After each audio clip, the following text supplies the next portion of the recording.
I arrived in Vietnam on December 5th, 1967. I was shot on January 27th. I woke up, and being a good Marine, I knew it was going to be a bad hair day. I know I don't want to die on an empty stomach, so I got up, fixed my ham and lima beans, ate those, and went over to the COC, to find out what was going on. As I said, we were in the middle of a firefight right then. I mean, they were all mixed in amongst us. I mean, they were, and you could hear them, but you couldn't see them. So you couldn't just fire at the sound of their voice, because you may have Marines in between you, and you might be firing on them. So it was chaos and confusion, and it was they were all jabbering away in what I call chicken talk, So I went over there, and I went over to the COC. COC is nothing more than a hole in the ground called Combat Operations Center. And the colonel said, we got snipers with us. We got snipers attached to our battalion. He says, I don't know where they are, but you go find them, bring them down the hill, and reposition them to return fire. So I went up the hill, and I basically crawled up the hill. And I couldn't find them, so I went back down, and I said, I can't find them.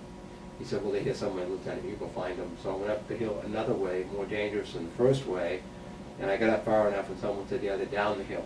I said, okay, thanks. So I turned around, and I'm literally crawling on my belly down the hill.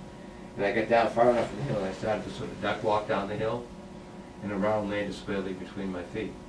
And I knew that that round was not a stray round. That was a round that was aimed at me, directly at me. So, and you know that by the sound of it. That's how you know that. So what I did is I figured if I could obscure his vision, I got behind a bush, and he had me sighted though, and the second round got me. And it went in just below my knee, came out my calf, took the calf muscle and all right with it. Now remember, I was crouched down like this, so the bullet actually traveled a straight path. When it exited the calf, went inside my thigh, at an inch deep, 6 inches long, right along the femoral artery. Didn't cut the artery. Had it cut the artery, I would have bled out in 30 seconds. Immediately after getting injured, I got shot at 7:30 in the morning. Immediately after I got shot, because I was all by myself, I was in a no man's land, really.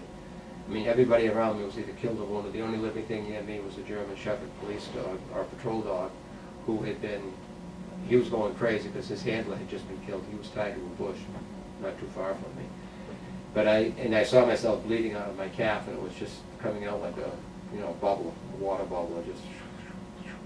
And I could see what was happening to me, so I immediately went for my Swiss Army knife that had been in my blouse pocket to cut my trousers off to stop the bleeding, which is the first thing you do, stop the bleeding.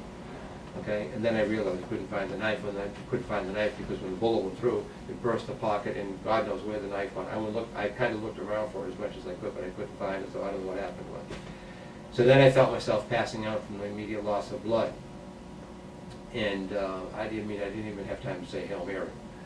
And I yelled, Corpsman, Corpsman, and someone said, we hear you, we hear you. And then 2 Marines out of nowhere came over to me, and all 3 of us got up like this. They said, can you stand up? I said, I don't know.